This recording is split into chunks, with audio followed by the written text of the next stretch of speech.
Hello, everybody. Welcome to another episode of Chasing Labels. I'm your host, Stephen Billings. With me, as always, is your other host, Andrew Cabral. What's up, man? What's up? What's up? How's it going? Oh, it's hell of a day. Hell of a day. Just tired. Mondays are rough. I know we always record on Mondays these days, but today's also April Fool's Day. Yeah. So you got to dodge all the dumb jokes. People doing shit just left and right. Apparently, somewhere nearby, somebody called in a fake shooter in the area. Oh, that's and all the worst cops of April were. Fool's jokes. Yeah, it's not a good one. The cops were everywhere with their guns out and everything, and I was like, yeah, somebody's gonna get in trouble. Definitely. Yeah, long weekend. I had the Easter party to go, a birthday party for a 1-year-old, so a bunch of kids there, and I'm just exhausted, man. I'm exhausted. Yeah, yesterday was the holiday, kind of threw everything off in terms of my usual schedule of Sunday watching things. Kind of, yeah. Because you have to. I don't know. I don't like, the older I get, I don't like social engagements anymore, so I try to avoid them at all costs. I used to be all about holidays. Going to concerts. Going to concerts just feels like getting lost at sea or something. I don't want to go into the sea of people anymore. I don't want to do it. Well, do you go? You get like floor seats, and you kind of. I used to in there. And to me, but that's the thing is, like, to me, the only real way to experience it is when you're like in it. Okay. To me, going to a concert where you watching a guy that looks like an ant, and then like hearing it from a distance and seeing him like on a big screen, why am I paying hundreds of dollars for that? Like, that's.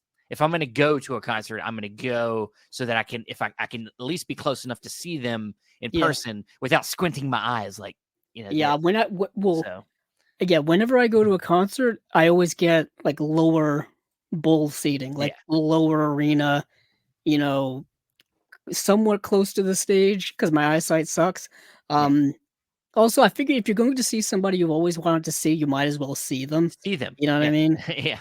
I'm the same way, but most things that I want to see, they're either in a coliseum now. They don't play small shows anymore. The people that I want to see, or I mean, I've done it I did it for years. I was in a band. I did it.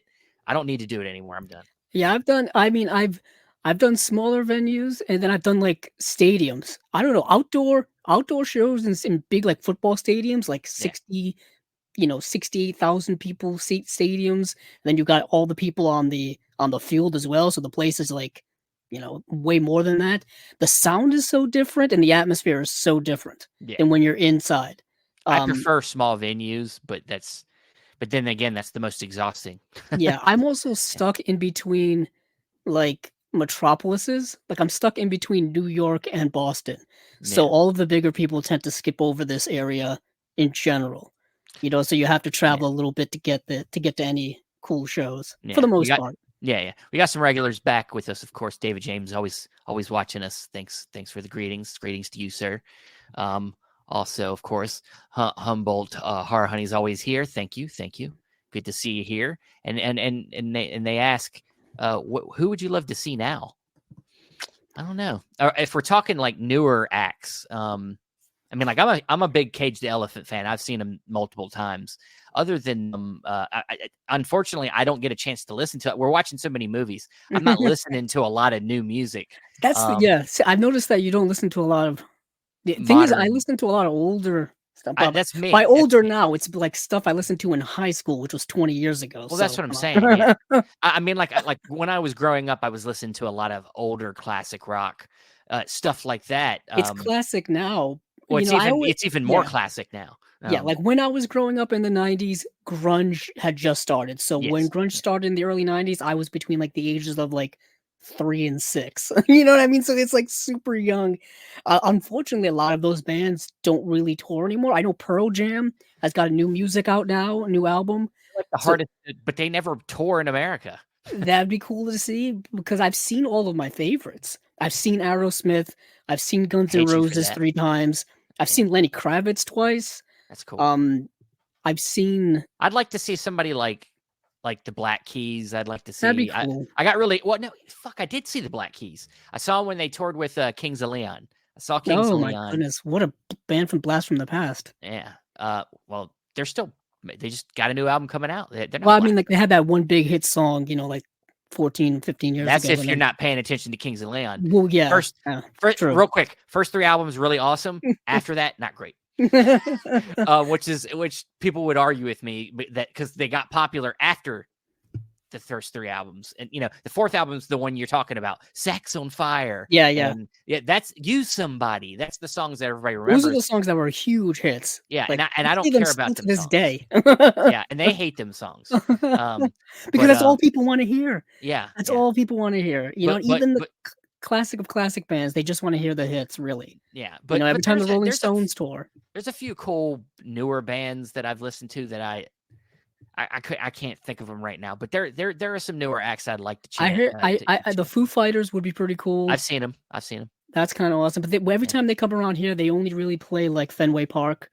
They're only playing big places. Like that. Yeah. Like I told you, my first concert ever was U2, and that was local, so that was kind of nice. Keep in mind this was 2001. This was Halloween of 2001. You know who Kim Gordon is? I don't know. I do not. Yeah, I don't know who Kim Gordon is. All right. Well, we should probably talk about movies. Talk. Damn. Yeah. We should. I blame you for this one. This is not chasing music, clef notes, or I don't know. Can you read music? Because I could never. I used to back when I used to practice, but not anymore. But we're here at spy number 136 of Chasing Labels. So, real quick, Sonic Youth. Yeah, I was gonna say I didn't know who Kim Gordon. That makes sense. Yeah, Sonic Youth. Yeah, that's that's back to that grunge era. I wish I could go back in time and see some bands, to be honest. I wish. But we're on here, spy number 136 of Chasing Labels. Tons of shit have come out since the last time, especially even today. A lot of stuff's come out. In the last 2 weeks, it's been kind of a free-for-all a bit. And then even today, I was telling Steven, up until like 8 o'clock our time, which is Eastern time, people were announcing things. Yeah. So it's kind of nonstop in a certain way. And I'm pretty sure though, it's the first of the month, so we start the cycle all over again. Yeah. Yay. So we should probably get into it. Of course, some of the most recent stuff will be hard to have much to say because we haven't been able to investigate them. Even Andrew hasn't had much time to investigate them very much, but we'll run through some stuff and see what's looking good. So where should we start? I'm going to start right at the beginning. Warner Archive. Warner Archive had their April releases, and then they snuck a late edition in last week, which was kind of sneaky of them.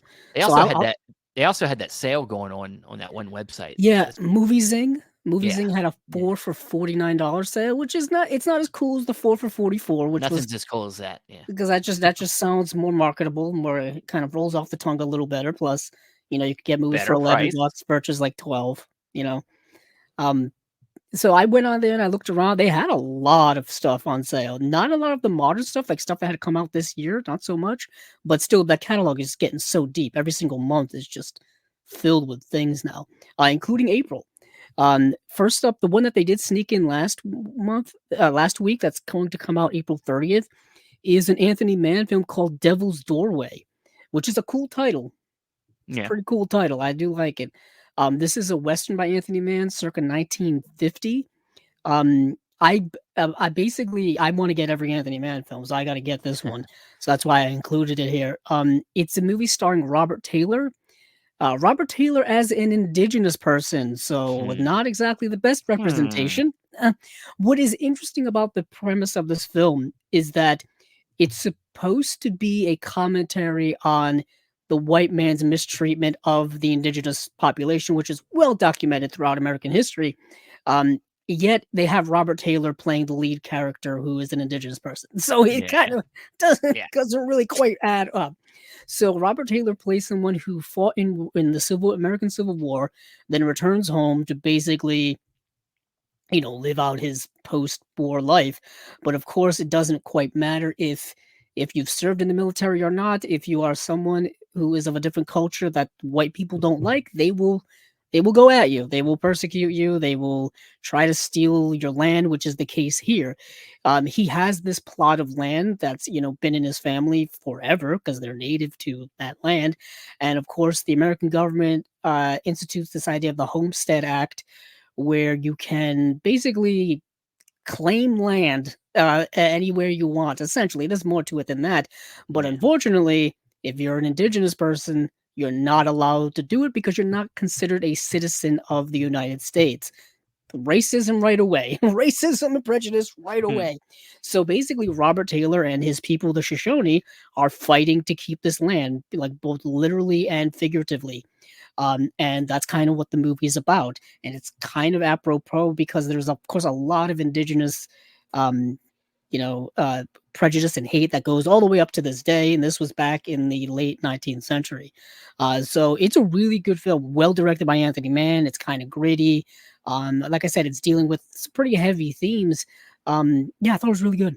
That was really good. Awesome. Really good. Yeah, I sounds dig good. Anthony Mann westerns. I'm always I just always there's something about Warner Archive, like it just it's one of them sad things about it's why it was so sad when it felt like Warner Archive was going to go away, because there's so many hidden gems I think in Warner's back catalog Yeah. that just need to see the light of day.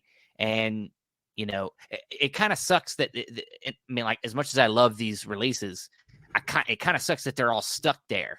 I kind of wish we Well, could get more yeah. Warner's What is releases. interesting is a lot of these have been kind of stuck in the Warner Archive world, but they've been stuck in like made on demand DVDs. Yeah, That yeah, was kind of Warner Archive's thing when they first started out.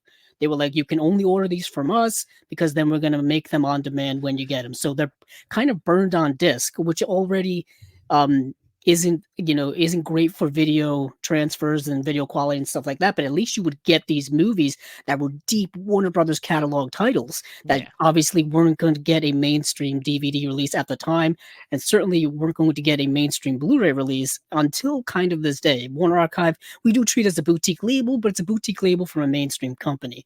Sure. Um, so if anything, it works. But I It's wanted it essentially falls in line with Paramount Presents, Yeah, technically. and a lot Yeah, of even though Warner Archive started out as that made-on-demand DVD, all of the companies had those types of programs.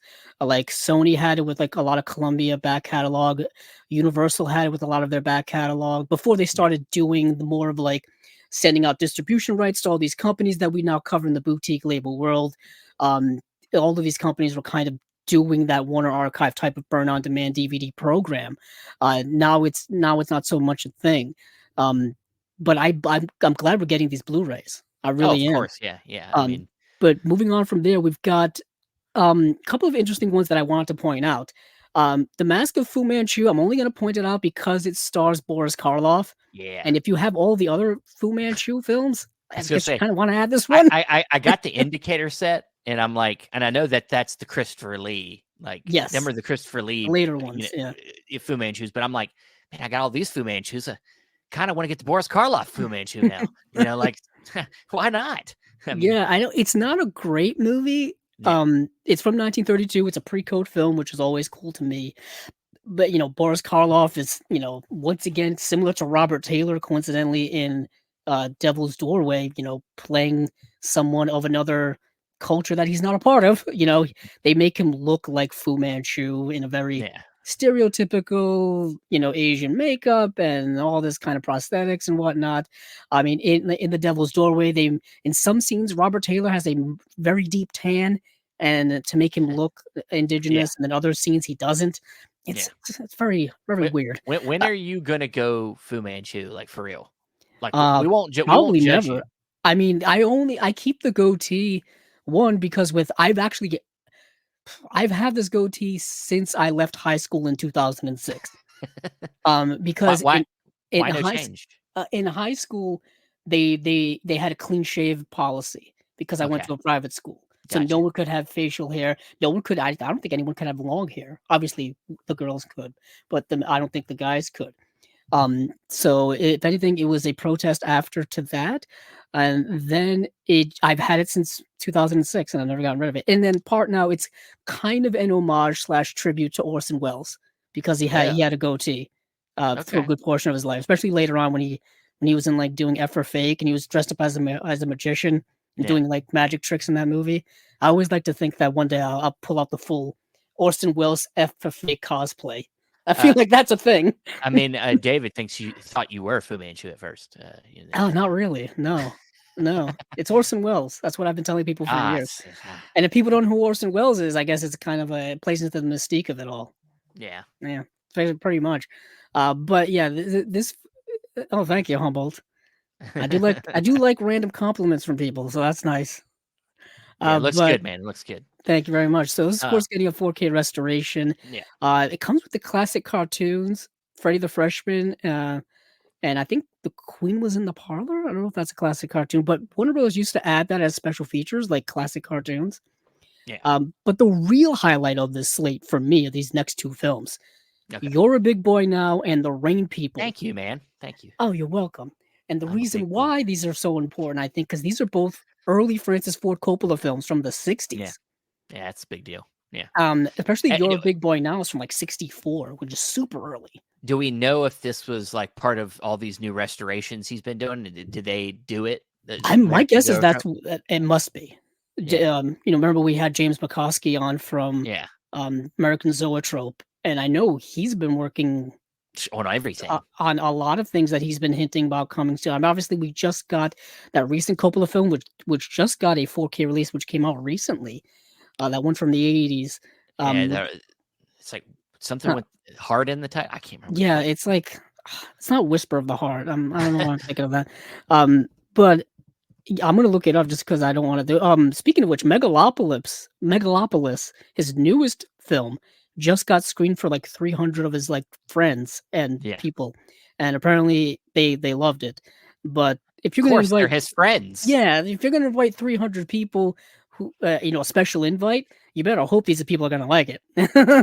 But I like it. I can't wait to see it, to be honest. Oh yeah, I mean, I've heard. I have a feeling it's going to be so. The movie's going to be so annoyingly artsy.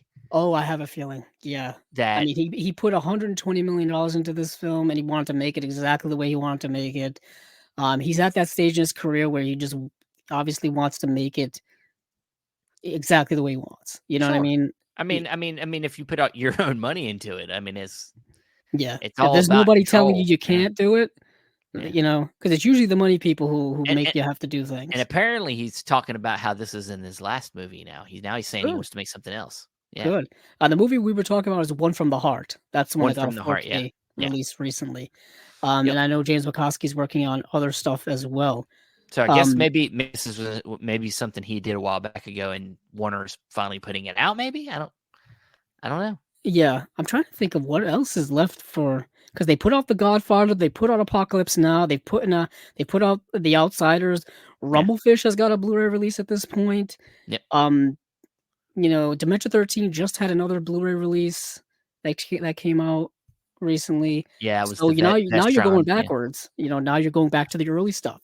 You're going back to Your Big Boy Now, and then The Rain People. The Rain People, I think a lot of people know of more, just because if you've watched any documentary about 1970s American cinema, they talk about Coppola. They talk about him working on The Rain People. I had no idea what the film was actually about. Yeah, and then I watched it, and I'm like, oh, this movie is a lot different than I thought. But first, You're a Big Boy Now is a kind of coming-of-age film. Well, it is a coming-of-age film. Kind of. It's kind of right in the title. So this young man who is basically trying to figure out life, for the lack of a better term, and for all of its kind of trials and tribulations of a young man, specifically someone who is coming of age, not only mature wise, but also sexually as well. And he gets involved with two different women. One of them is actually portrayed by a very young Karen Black. She's his father runs like this museum or library or something like that, and he works there, and she's the secretary that works there. They have this flirtatious, like, nice, innocent relationship. It's a very like age-appropriate relationship. You know what I mean? Like, they're both on the same level in terms of sexual maturity and all this kind of stuff. That's the relationship you want. You know what I mean? But of course, young men at that time, they want to go a little wild. So he ends up kind of getting involved with an older woman who I believe is like an exotic dancer, like an adult dancer and stuff like that. And she's obviously way more experienced with life and things like that. And he's just kind of head over heels in love with her because he's a young, immature idiot. You know what I mean? So you've got all of these things kind of light slice of life things happening at the same time. It's rather interesting and rather a time capsule of the time, but also rather contemporary. Because I don't know, when you and I were growing up, Stephen, we were kind of idiots around that age as well. You know No, what I mean? no, Late no. teens, like early adulthood, trying to figure things out, getting in relationships, in and out of relationships, all this kind of stuff. Not really. No. I know, neither do I. I'm just trying to paint a picture here. Yeah, I know what you're saying. Trying to save face here. I'm sure we did that stuff. Yeah. So it's No, super familiar. I mean, it was either that or I was at home playing video games, or I know. or watching movies, or working at the movie theater at that time. Actually, Yeah, in 2000, yeah, I would have been 20 in 2007. So I was probably, I don't know, watching movies, I guess, or not even. I was in college suffering, basically. yeah. But yeah, so it like I said, it's got all the coming of age tropes that you've seen, but even though it was made in the 60s, it's still rather contemporary. But the Rain People is something completely different, like tonally and visually and just in general. So I also, yeah, let me get over to, I'm losing my space here. Let's see what the Rain People is about. So this Rain People is a very existential film, and I wasn't expecting this to be so existential. I thought it was something completely different. Thought it was like an Aquaman movie or something. Not really, but I don't know what I thought of when I think of the Rain People. But when a housewife finds out she is pregnant, she runs out of town looking for freedom to reevaluate her life decisions. So the movie stars James Caan, Shirley Knight, Robert Duvall's in the film, a very young Robert Duvall. And so this woman finds that she's married. She finds out she's pregnant. She kind of freaks out about it, has an existential breakdown crisis, and just leaves. She just straight up leaves, and she picks up a hitchhiker along the way. She's just driving west, just absentmindedly driving west, kind of not knowing where she's going and not knowing what she's doing. And she picks up a hitchhiker. The hitchhiker happens to be James Caan. Well, not the James Caan, but it's character portrayed by James Caan. Wasn't him. Okay. And he's someone who's also kind of drifting through life as well. He was like a football star in college, and then he suffered a head injury, and he was forced to no longer play football, and he's kind of has a little bit of brain damage. They don't really get too much into it in the movie. I don't know whether it's because of just the lack of the knowing the health science of the time, or whether they just didn't want to discuss it too much, but you kind of just get certain ideas that he's not quite all there mentally because of this brain injury that he received while playing football. And they kind of travel the country together. And it's a bit of a road movie, existential movie, very, very good. And along the way, she ends up meeting Robert Duvall, who plays this cop who's also kind of an asshole as well. And it's an interesting kind of film. I feel like he was very influenced by why am I not Rebel Without a Cause, although kind of existential in that regard. But I'm thinking Marlon Brando. I'm thinking James Dean. I'm thinking of why can't I remember it? Drawing a blank. The movie directed by Dennis Hopper. The last movie. No. Why am I thinking of the song "Born to Be Wild"? Easy Rider. That's Easy why. Rider. I'm thinking of the song "Born to Be Wild." Don't ask me why. But yeah, Easy Rider, kind of like that existential trip across country. And I think the movie came out around the same time. But it's interesting, kind of what Coppola's doing with these two early films, is he's kind of going through life existential crises moments in completely different fashions, different context. Really, really good film. I think The Rain People. I would highly recommend checking this one out, and even his earlier stuff. If you're a Coppola completist, I think you'll like it.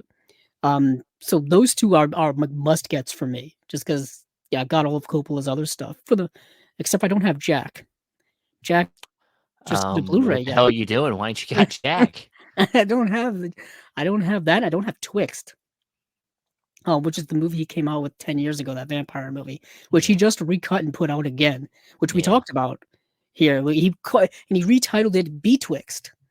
It was a movie starring Val Kilmer as a vampire. I've never seen the film. Yeah, he wanted to try something specific with that film, which I didn't think he was able to pull off. So he just kind of put it out there. So, but I gotta check it out. So that's those two films, and then what else is here? Oh, The Nun Story. This is a great release month. The Nun Story starring Audrey Hepburn. I have this on DVD. It's a Fred Zinnemann film. This is an instant upgrade for me. Like, I'm so damn happy this is coming out. Great film. You don't want to talk about existential crisis. This movie is fantastic. Like I said, starring the one and only Audrey Hepburn, Fred Zinnemann. The Nun Story is an unforgettable revelation of the seldom seen world behind the convent walls. This landmark motion picture classic stars a radiant Audrey Hepburn portraying a nun whose life journey takes her from the staff of a mental asylum to a much desired position as a surgical nurse in the Belgian Congo. But when she returns to her native Belgium as World War II breaks out, she is torn between the needs of the resistance and the church's neutrality. Man, it's a great film. Great film. It was nominated for 8 Oscars, including Best Picture. It's a fantastic film. Unfortunately, I don't think the DVD had any special features, and this doesn't have any special features either. And this is what I'm talking about. This is why I kind of wish some of their films could get released by some other people that are going to actually invest a little more. That is the drawback with Warner Archive, is they don't really produce new special features that they haven't already produced before for a DVD release. That seems to be the game. What they make up for is that the movies do look amazing on Blu-ray for the most part.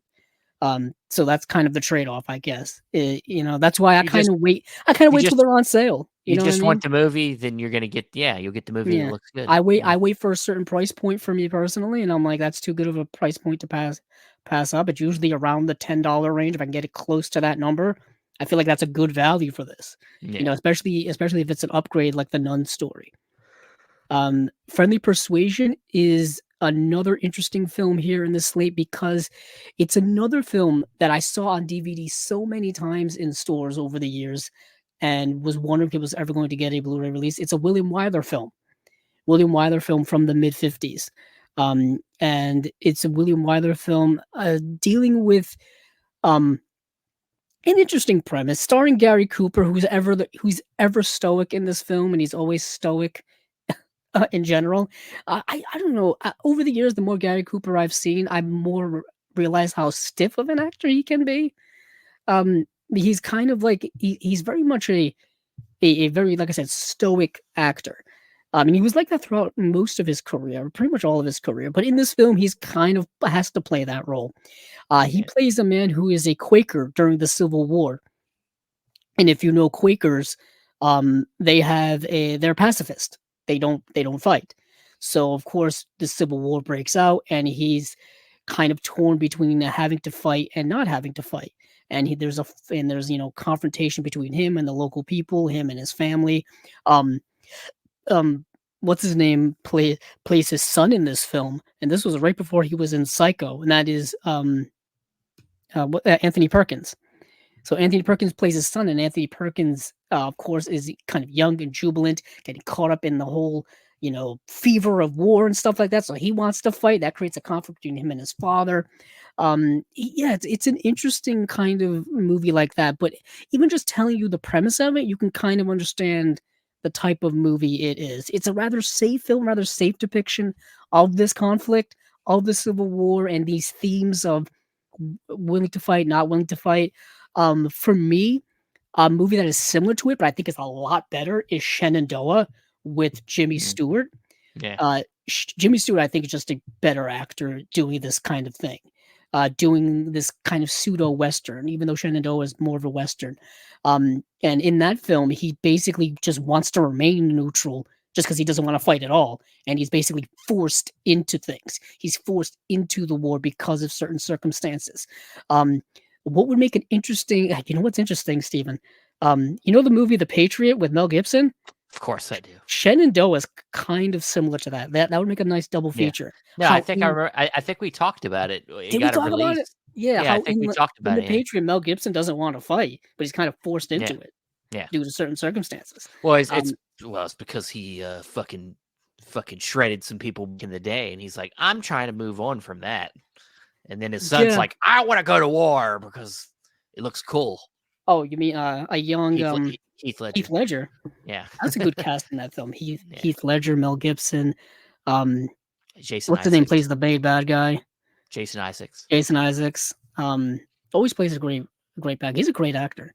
I do not have the movie Tetro, but I've always wanted to see it. That's the Coppola film that I think he did before Twixt. And that's the one with Vincent Gallo, I believe. That's yeah. Yeah, from 2009. I've been curious about this movie for years. It's in black and white. You know who's in that movie in very young, early role is Alden Ehrenreich. That's really young.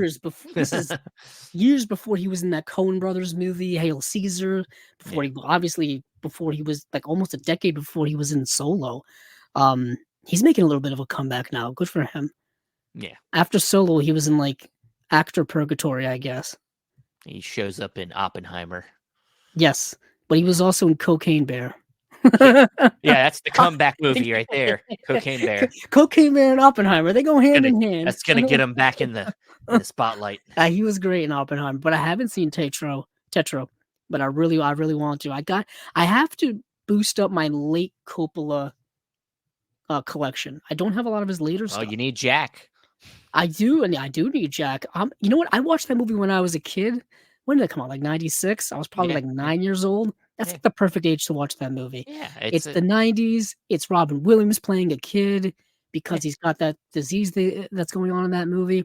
A lot of people crap on that movie because, it's by an objective consensus, it's probably not well done. But when you're watching it when you're 9 years old and you're wrapped up in the wonderment of Robin Williams' childlike, demeanor, you like it. You know what I mean? I loved it. I watched it so much growing up. Yeah, it's kind of what's interesting is another Robin Williams film from the 90s that if you see it now, a lot of people don't like is Hook. The Steven Spielberg film Hook. Yeah, I don't like it. Yeah, Steven's one of them. I saw it in the theater back in 91 when I was 4 years old. So I have that. I try, and the thing is, I've tried rewatching it. I've given it multiple chances, and I'm like, this just doesn't work for me. Like it's just boring. And I love Robin Williams is my favorite actor. Right. Did you see it back in 91 or no? Dude, I was too young. I forgot we were literally 2 or 3 years old. What are you talking about? Yeah, you were literally been like 2 years old. Yeah. But even seeing it on VHS back in the day. But I did watch it growing up, and then I liked it. Now I'm like, no, I'm fine. I don't need it. Huh. Yeah, that happens a lot. And I'm a Spielberg fan too. And it just doesn't work for me. It's just not. I don't know. I don't know what it is about it. I don't know if it's just maybe it's just a little too. Maybe it's such a cynical version of the story that I just it puts me off. It's interesting. They've done so much with Peter Pan over the years. I just saw someone. Maybe I just don't like Peter Pan. I just saw somebody said they bought the 4K the other day. I'm insanely jealous because I've been wanting it for years. I'm slowly upgrading my Steven Spielberg section. Like I just bought Raiders of the Lost Ark. I just bought Temple of Doom. I need to get Last Crusade. Coincidentally, I actually got it right here. I just bought Lost World Jurassic Park in 4K. I actually bought this from Morbid DVD. I think it was the last one they had. I had it in my wish list for so long. Guess you just don't go for the box sets because you're just like, why? I had the box set on of 1, 2, and 3. Obviously, Spielberg didn't direct the third one, but I had the box set for the DVD. I had the box set for Blu-ray, and then when the 4Ks came out, I'm like, I want to buy them individually. So that's kind of what I've been waiting to do. So I'm slowly making my way through that. But I actually never owned The Lost World growing up. That was one. How I got a slip is that's why I held out so long is to get one with the slip, because I was scouring eBay for probably the last year or longer to find one with a slip. Can't do it. Nobody's selling them. So I don't know how Orbit DVD still had one with a slip all this time, and I was like, I'm just gonna buy it. I'm just gonna get it. Yeah, or Orbit in places like Diabolic, they let you know that they have slips on them. Sometimes Diabolic does, sometimes Well, yeah, Diabolic they're not as doesn't. good about it as Orbit is. Orbit, Grindhouse Video does. They yeah, tell you if something has a slip or not. Them in yeah. Orbit typically. But yeah, how I got it with a slip seems like a miracle at this point because I think this came out what 3 years ago at this point.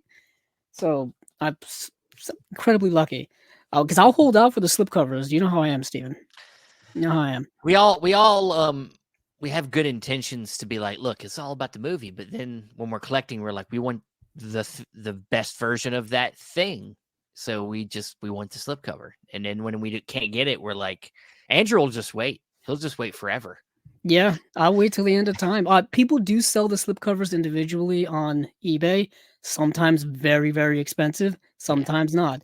I haven't bought not once upon a time. The Good, the Bad, and the Ugly, the Kino 4K release because I can't find the slipcover for like under a certain amount of money. Like it's absurd what they sell it for on eBay. I did just get the Kino 4K release of Invasion of the Body Snatchers, the one from the 70s.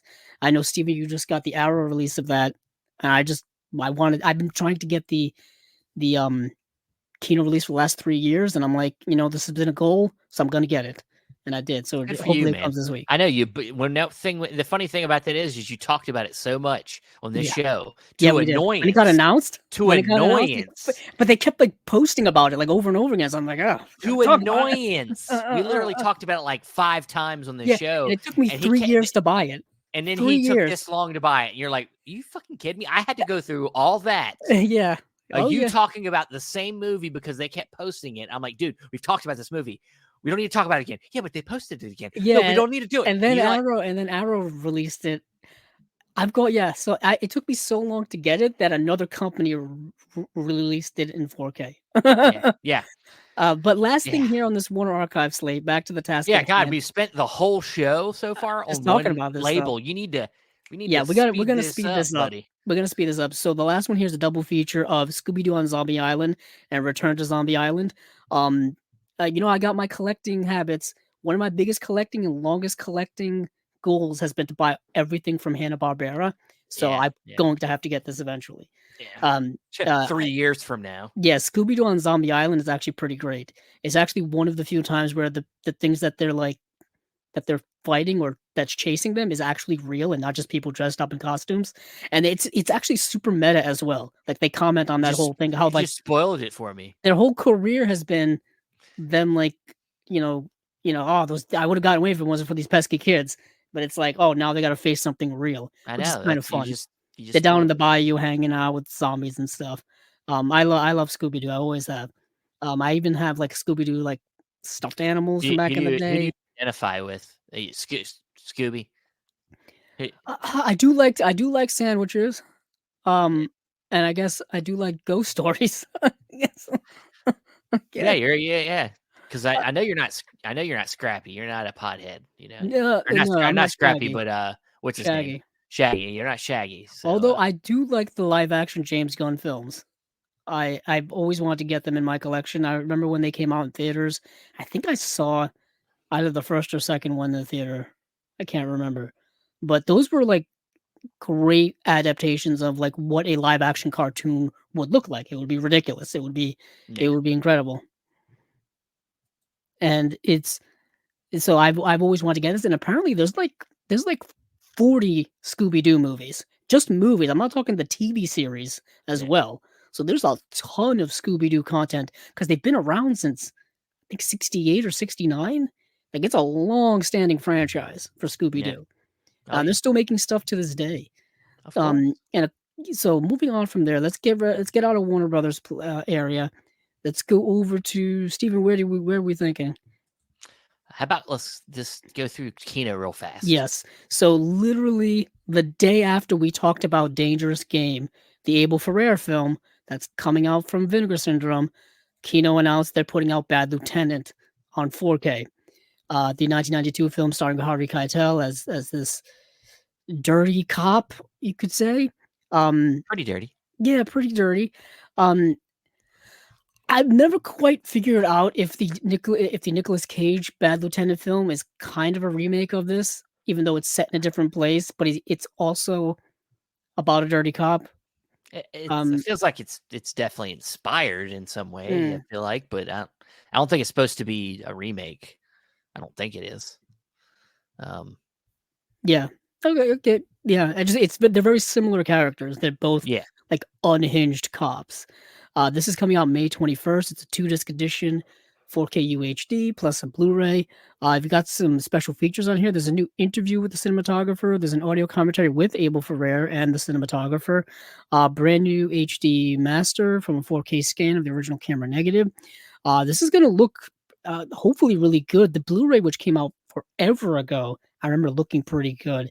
But this is also like a dark movie. I remember taking place a lot indoors, super dark. There's a very graphic scene in this film that takes place in a church.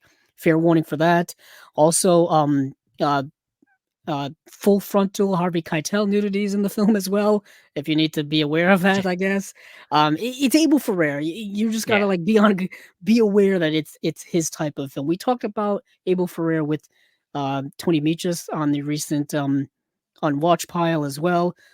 So yeah, if you know Abel Ferrer, you kind of understand his thing. But moving on from there, from Kino, we've got some other things that I weren't really interested in. Pursuit is officially coming out May 28th. I know, Steven, you definitely were interested in that. Yeah. And we've got The Chase, the one from 1946, not the one with Marlon Brando from the 60s, I think. A different film. This film is who directed? Directed by Arthur Ripley. This is actually a re-release of the 2016 release that they had put out. Just this is getting a dual layer disc, and I think that's about it. And this has actually a film commentary. This has a commentary by Guy Madden. That's kind of why I want this. Guy Madden, of course, the director. He has one of the most, in my opinion, one of the most iconic Criterion Closet videos of all time. I call him the Bag Man because he has a bag and he just keeps putting stuff in the bag and he says "bag" every time. it's hilarious. But I dig this film. It's a film noir from the 40s. I haven't seen in a long time. Its movie stars Robert Cummings, who was in Hitchcock's Saboteur, and he becomes involved with another man's wife in the movie, if I remember. It says Robert Cummings stars as Chuck Scott, a down on his luck veteran who lands a job as a chauffeur to a sadistic millionaire, portrayed by Steve Cochran, and his reptilian bodyguard, portrayed by Peter Lorre. That's very specific. And very demeaning. Scott plays white knight to his boss's suffering wife, stealing her away to Havana. Obviously, things get more complicated from there. So you've got femme fatales, you've got things going on in here. It's good. I definitely recommend it. Moving on from there, let's see. Saigon is a movie I haven't seen, but it stars Alan Ladd and Veronica Lake. And you're all about some Alan I'm all Ladd. about Alan Ladd and Veronica Lake. They have a good team up together in certain film noirs. Obviously, this may not be quite a film noir, although he is holding a gun in the cover art here. And Veronica Lake, I think, is one of the best femme fatales of all time. It's never been released on home video, so this is a very unprecedented release. It's got a new audio commentary from Lee Gambit and Alyssa Rose. It's got slipcover, it's got a new 2K scan, but I'm definitely all about some Alan Ladd and Veronica Lake. And then we've got a modern film, and this is the movie Bottoms, which came out last year, starring Rachel Sennett, Ayo Edebiri, who won every single award for her role in the television series The Bear last year. And this movie's directed by Emma Seligman, who directed Shiva Baby, which was one of my favorite films the year it came out. And Shiva Baby had a Blu-ray release from one of the partner labels. I can't remember which one it was. I have it too, but it's on my shelf over there. Maybe I'll get to when we talk about Vinegar Syndrome later. But yeah, Bottoms is kind of a raunchy comedy of teenage girls in high school, with a great cast, and it is. I found it to be rather funny, rather meta, rather weird, over the top in kind of a craziest way, but good. But I thought it was very good. So that's really cool if that's coming out. So I think that's kind of it from anything from Kino. Okay. Moving on from there, let's see. Let's go. Do you want to talk about Severin, Steven? Because I know you're Sure. excited about this one. Of course. Because we got a box set. You're a box set man. I'm a box set man. Box I feel set like there's a man. song there. There's a song in there somewhere. Well, it's I'm thinking about the Doors song "Backdoor Man," but me too, actually. Yeah. Me too, actually. I might have to adapt that and do box set man. Talk about going back in time to watch a band. That would be quite crazy. Quite an experience you probably wouldn't remember the next day. No. It would be hypnotizing in the wildest way possible. But Severin's coming out with an interesting box set that's a volume 1. It's an 8-disc set. It's called The Game of Clones, Bruceploitation Collection Volume 1. This thing is selling like hotcakes right now, from what I understand. So this is a combination of the documentary that was directed by the head of Severin Films. Who's the head of? Is it Stephen Gregory? David Gregory. David Gregory. I got your name on my mind constantly. Yes, I know, it's weird. Yeah, I had it. Yeah, I don't know. So David Gregory, and he directed the movie called, what was it called? Game of Clones. Yeah. And it's about the kind of phenomena in the post Bruce Lee world of all of the like fake Bruce Lee movies that came out. Well, his movie's called Enter the Clones of Bruce. That's what it is. Yeah. I don't think I got Game of Thrones. Game of Clones is the name of the set. Yes, it is. Yeah. Yes, it is. I lost my tab. There it is. So the first disc in here, I believe, is Enter the Clones of Bruce. Yeah. From 2020, which is very similar to how they set up the folk horror set. Yes. Where they started off with that new documentary that was directed by Kayla Janice. So yeah, I mean, they're doing the same thing where they're kind of giving you a documentary about the subject matter, which is a great primer to get you ready to watch all these films. So I love it. I love the setup. So, and this is something where this genre, these fake Bruce Lee knockoff movies, is something where I think probably some of us that maybe watched stuff like this when we were growing up probably were thinking these were Bruce Lee movies, but they weren't. You know what I mean? Because at the time you were not really thinking about. You just think, oh, I've seen Bruce Lee, yeah, because some of these guys look very similar and they act, of course, very, very much like Bruce Lee. And at the time, you're probably not thinking like. You just think they're Bruce Lee movies. To be honest, I had a Bruce Lee, in quotes, movie on VHS back when I was a kid, and it's probably in a closet somewhere here. And I've been trying to track it down for years because it may have been one of these, these clone-esque films of Bruce Lee, because it's not one of the, I think, 4 films that he made while he was alive. Yeah. But I remember the plot of it distinctly. It's like him and a band of guys going around and like fighting different people until they get to like a main bad guy at the end.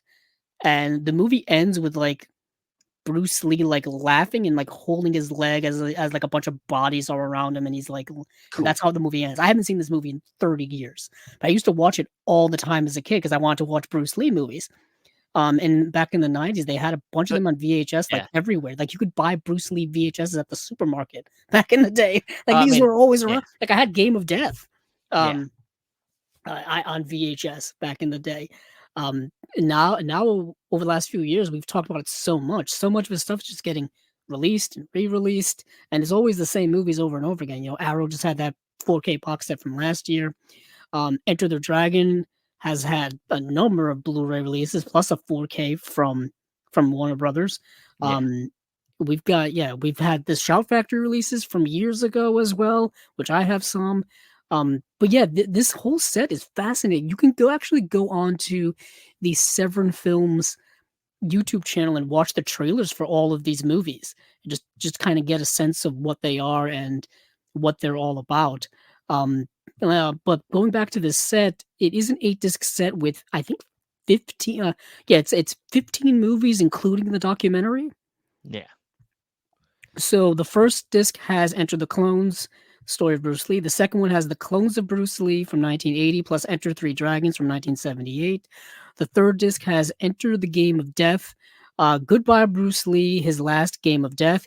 You're getting a bit of a trend here. The Dragon Lives Again from 1977. Bruce Lee and the Iron Finger are on disc 4.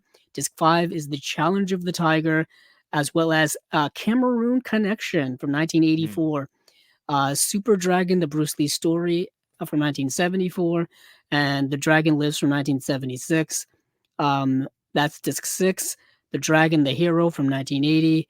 Rage of the Dragon from 1980. That's disc 7. Disc 8 is a web store exclusive limited edition bonus disc. The Big Boss Part 2 from 1976. As well as The Dragon vs. the Yellow Tiger from 1974. So you've got tons of stuff on here. I think each movie at least has one special feature. I think they all have commentaries. If I'm just going through it right away, most of them have commentaries. Yeah. I'm just kind of scrolling up and scrolling down here just to make sure. But yeah, this is a big box set, cool artwork. Like I said, it's selling pretty quickly. I know the bundle's already sold out. Yes. I think that's probably what I'm referring to. But yeah, I mean, what's interesting about this, of course, multiple actors played these different knockoffs films, and it's one of them things. Funny enough is like I remember the first time I think I was exposed to anything Bruce Lee that made me like think about Bruce Lee was Family Matters. Oh Urkel. My goodness, what a callback. With Urkel. And yes. Urkel turns into Bruce Lee through his machine. And that's the first exposure to what Bruce Lee was, And what's interesting too is like you think about it today, like nobody would be able to get away with basically knocking off the image of another actor and being able to do it over and over again. And yeah, like you mean like in a movie or in a TV? That's what I'm saying. In a movie, like it's like today you got all this stuff about image rights, like people's like image. I mean, we talked about this before on the podcast. Remember the whole controversy in Once Upon a Time in Hollywood? Yeah, with that depiction of Bruce Lee was I mean, ridiculed by many people. Well, I'm not even talking about like how it makes the person look. What I'm saying is like we have like people have rights to the way they look, literally look. Like they're likeness rights. Yeah, if an actor, passed away now, I don't know if we would be getting. It's such a unique thing as well. I don't know if we would be getting movies like these types of knockoff movies with another actor. That's what I'm saying. Like, you know what I mean? So many... Like, it's so interesting culturally, interesting part of film history, where this is the iconography of Bruce Lee is so big internationally, worldwide, to this day. But just at the time in the post Bruce Lee world, like they were trying to capitalize off of his image. You know what I mean? Yeah. And you wouldn't see that today from any other icon. I'd say that, but they're still trying to. For example, biopics will come out about someone who's passed away. Well, biopics are biopics. And but this is even different. This is it's so unique because it's like they're trying to make money off. They're not making like movies about Bruce Lee.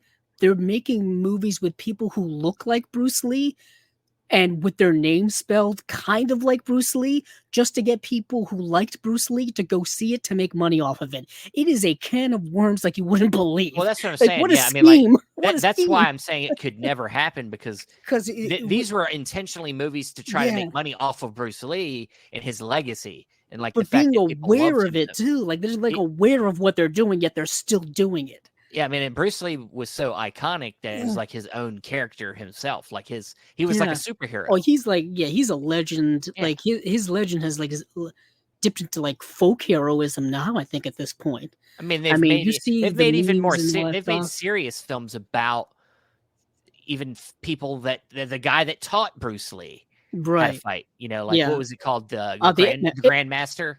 His name of it. Well, the Ip Man films. Yeah. And then Grandmaster was also about the same character as well. Yeah. Directed by Wong Kar-wai, if I remember. So, like, his legend even goes beyond him. And so it's like they were taking advantage of his legend and his how iconic he was. And were making money off them. That stuff could not happen today. You couldn't have Schwarzenegger die and then somebody to try to step in and be Schwarzenegger again and just keep making money just off spell of his it. name differently and just get people to Schwarzenegger. Yeah, you know what I mean? Like it would be because I think today people are so they're not willing to put up with that type of stuff, I guess. Yeah. But it's Bruce Lee is such a legendary icon.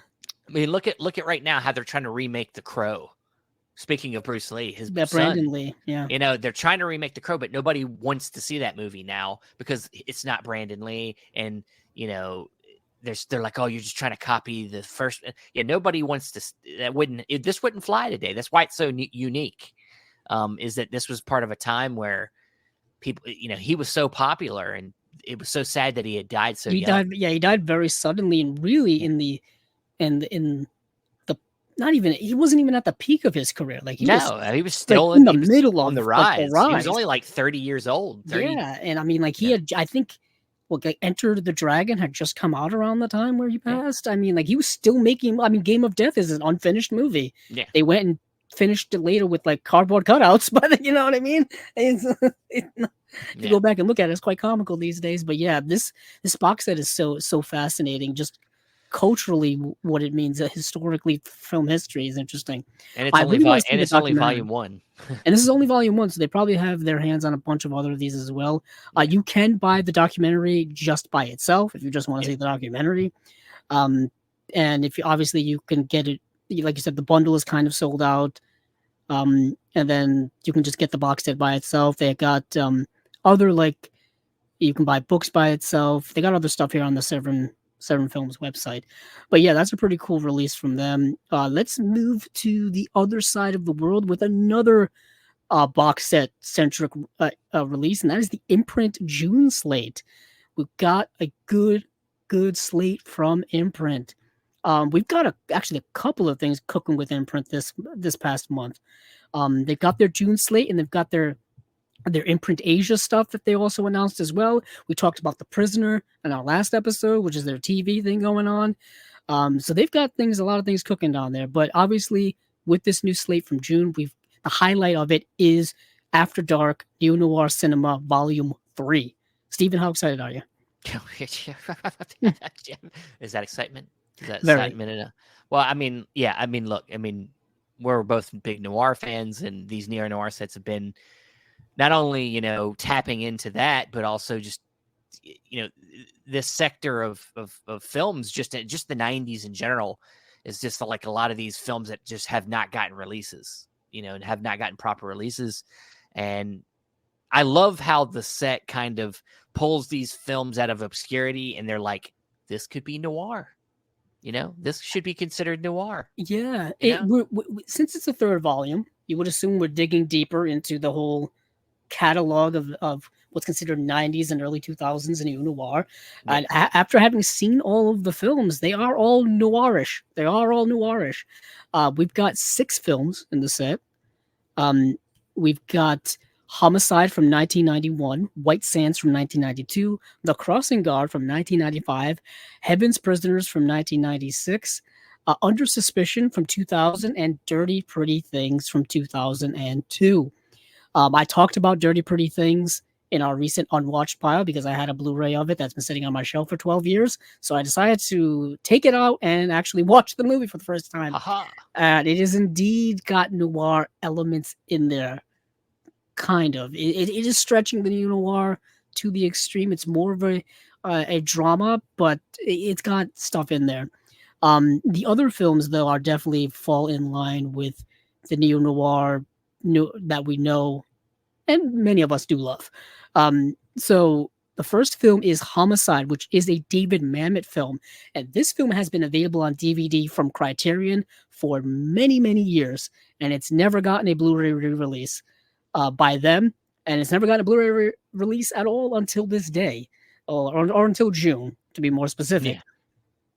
Yeah. This is a really good film. One of my cinema hot takes is I'm not a big fan of David Mamet as a director. I think he's a better writer. Obviously, he's known as he's a Pulitzer Prize winning playwright. So obviously, his playwriting is very, very good, and his screenwriting is good as well. I'm not a big fan of him as a director, but this film, probably the best I've seen from him, most definitely. Other films that he's done, I'm thinking of House of Games, which is another film that Criterion's put out on DVD, and I think they put that out on Blu-ray finally. But he's also done some political films like State in Maine. He's done Red Belt. He's done Spartan, which is kind of an underrated thriller from the early 2000s. And that film, I think, only has a DVD release. I don't think that has a Blu-ray release yet either. Heist is a movie with Gene Hackman, which I actually haven't seen. I believe I have a film of his. I think I want to say Indicator put it out. It's called Oleana. Yeah, Oleana. Yeah, Oleana is, I think, based on his play. It's a very play-like movie. Yeah, I've had the DVD. I think is it William H. Macy's in it? Yep, that's it. It's him and a woman are basically arguing with each other the entire time. I think it's like a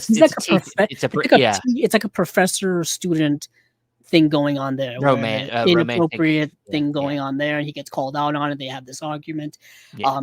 Something that's probably stripped right from today's headlines and stuff like that. But yeah, I remember that because I have David Mamet's films over there somewhere.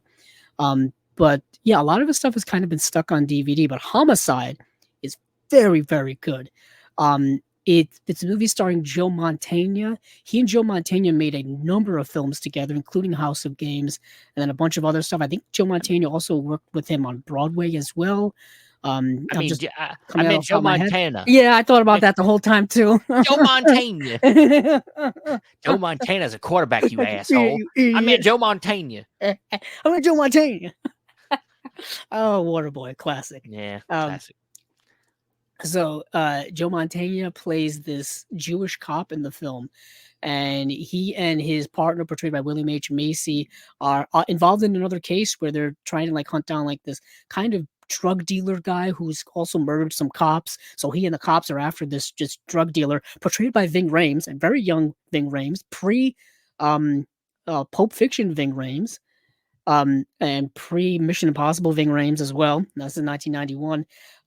And so, but along the way, they're about to go to another place to bust in and talk to some people about this case. Joe Mantegna gets caught up in this other kind of case that is, he doesn't think too much of it. They're driving along and they end up seeing a patrol car outside of a convenience store, and some woman who owns the convenience store, this older Jewish woman, has been killed, and it's a crime scene. So Joe Mantegna kind of goes and investigates with the other cops there, and he's like, okay, when your sergeant gets here, he'll take over and I'll go on my way. I got another place I gotta be. But what happens is he ends up getting involved in this case, and it ends up leading him down this path of that there's more to it. There may be more to it why this woman got killed. It may be dealing with, it goes down this whole path of dealing with themes of anti-Semitism and violence against Jewish people, which is obviously something that's still to this day still dealt with. It also deals with things like Zionism and stuff like that, and Jewish extremism and things like that, freedom fighting and whatnot. So it's yet again, something that's still dealing with today. And he goes down this path and he kind of gets caught and more engrossed in it while he's also trying to deal with this other case as well. So he's kind of torn between two worlds of his Jewishness as well as his life as a cop, as him being a cop. He's kind of torn between these two things. And he's got to make some tough choices along the way. Very well acted, very well directed. The Mamet dialogue is very specific. Think of dialogue of Stephen, who wrote The Social Network? What's his name? I'm gonna look it up right now. Because it's like his dialogue, and I completely getting starts it with off an A. His last name starts with an S. Aaron Sorkin. Aaron Sorkin. Yes, Aaron Sorkin. So it's Aaron Sorkin-esque. It's very fast, very back and forth. But it's different. but it's also different. It's very play-like because obviously with David Mamet's background as a playwright and stuff like that. But think of something similar to Aaron Sorkin's type of cadence, walking and talking, stuff like that. I never saw The West Wing, Stephen. I tried to watch it once. I've been wanting to watch that show and my entire life. I don't have time for it. I've been waiting to see if it's going to get a Blu-ray release because I want to get it from my TV collection. Oh, Jesus and they've Christ. had the show on DVD for many years. They've had a complete series set of that, and I'm just like, is it ever? How do you have same room? Same thing with 24, Stephen. I know it's how do you have room for TV shows? Well, that was the first thing I started collecting DVDs. I started collecting TV shows pretty early on. How does he have room for it, people? I don't know how he does it. Well, I have a different section of my house for. As soon TV as shows. 24 gets a Blu-ray, I'm getting it. Yeah, I will get that one. Yeah, I've been waiting. I know I can stream these things right now, but I kind of want to get them for my collection. Fuck that! I still have my DVDs. Yeah, when I go to my stores, I still see the DVDs. They're dirt cheap now of 24 and West Wing. Yeah. But I do have Aaron Sorkin's show Sports Night, which is a TV show probably not a lot of people know. It was the show he did right before West Wing, and then basically when he started West Wing, he had to choose between continuing with West Wing or continuing with Sports Night, and then he went with West Wing. So Sports Night ended after 2 seasons. But it's the whole thing. Sports Night is basically remember the show he did on HBO a few years ago? Newsroom? Newsroom, yeah. So it's like Newsroom, but it's in sports. So it's like ESPN, All right. Very good show. Very good show. But anywho, Homicide, great film. Highly recommended. If you haven't already seen haven't already seen it, hopefully this leads to a Blu-ray here sometime. That would be awesome. But who really knows? But White Sands is a movie starring Willem Dafoe from 1992. Willem Dafoe is a cop who gets caught up in some stuff that he didn't intend to be. Basically, he finds this dead body out in the middle of the desert, and this dead body has a briefcase full of money. Wait a second. Yeah, you've heard about this plot before. Are you telling me the Coen brothers ripped this movie off? So I got. We know that's a Cormac McCarthy book. Is what No Country for Old Men's based on. It is. So, did White Sands? Now, was the book written first? For White Sands was made. I want to know, because No Country for Old Men. Of course, the movie came out in 2007, so it's like the novel. I want to say the novel came out in 2005. Wow, it ripped off White Sands. I guess so. So what happens is Willem Dafoe finds this briefcase full of cash, and he wants to find out who was this guy. Why does he have a briefcase full of cash? And what happens is he gets caught up in something, much bigger than himself. Mickey Rourke is in the film. Samuel L. Jackson plays. So it's Mickey Rourke instead of Javier Bardem. It's Mickey Rourke. Well, Mickey Rourke plays like this big time, like he's like arms dealer.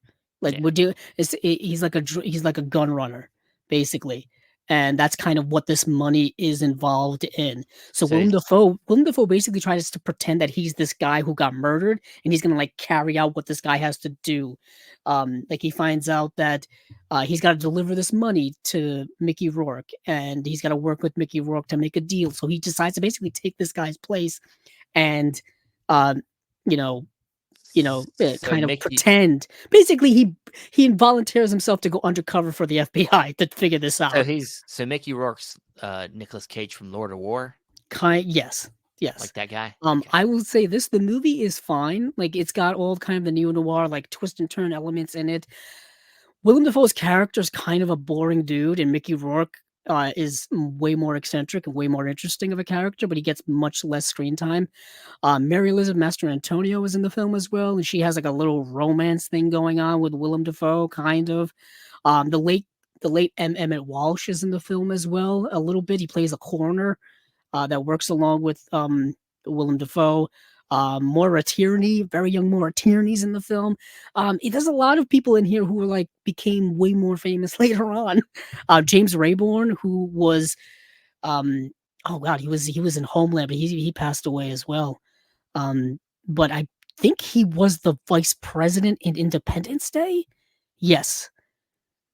He was also in The Talented Mr. Ripley. He was in Insentible Woman. He plays the, I think he's the headmaster of the school that Chris O'Donnell goes to. And they have that whole like court, big student court scene at the end. James Rayborn's in it.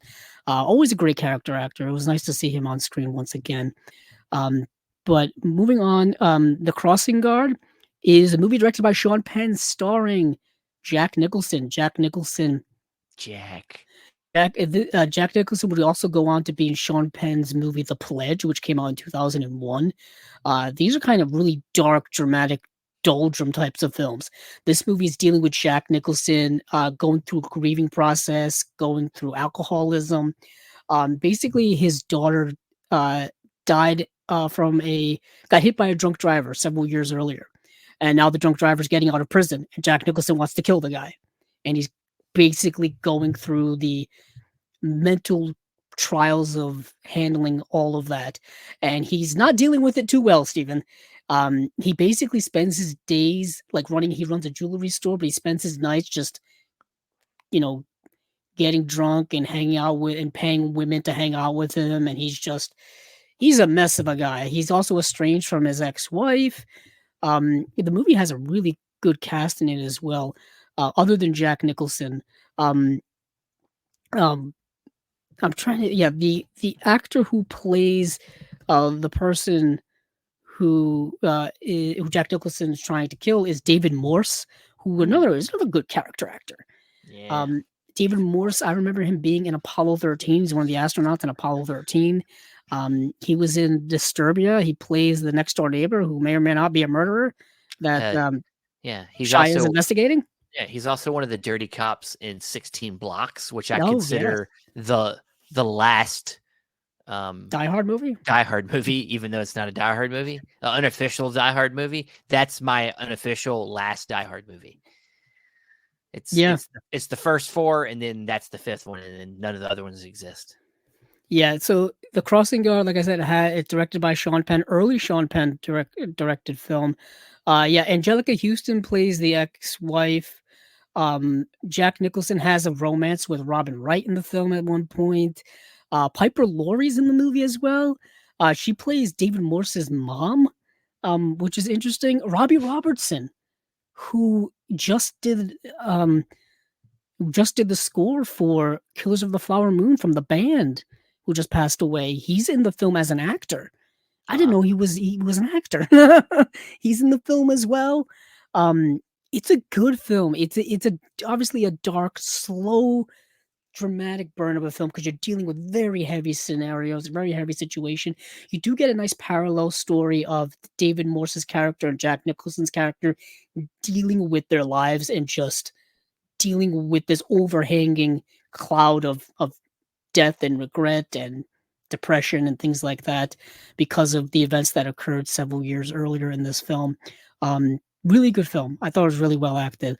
Sean Penn, I forgot that he does do some good directing from time to time. He still is directing to this day. Yeah, I mean, when he's not, doing whatever political thing, he's very politically active. So I don't know what that guy does anymore. He was doing like a documentary over there in the Ukraine last time I saw. Yeah, so he was doing a documentary in the Ukraine. So the next film is Heaven's Prisoners, starring someone who's also in the news these days, Stephen. That would be one Alec Baldwin. Oh, that guy. Alec Baldwin plays an ex-New Orleans cop named Dave Robichaux. No, do it right. New Orleans. I was actually just going to comment on that. Alec Baldwin has a very interesting, like, New Orleans, Louisiana, Cajun accent in this film that kind of goes in and out. Initially, early on, I thought he was doing just an exaggerated Massachusetts accent. And then, no, it's supposed to be New Orleans. Okay. I'm Alec Baldwin. It's not quite that.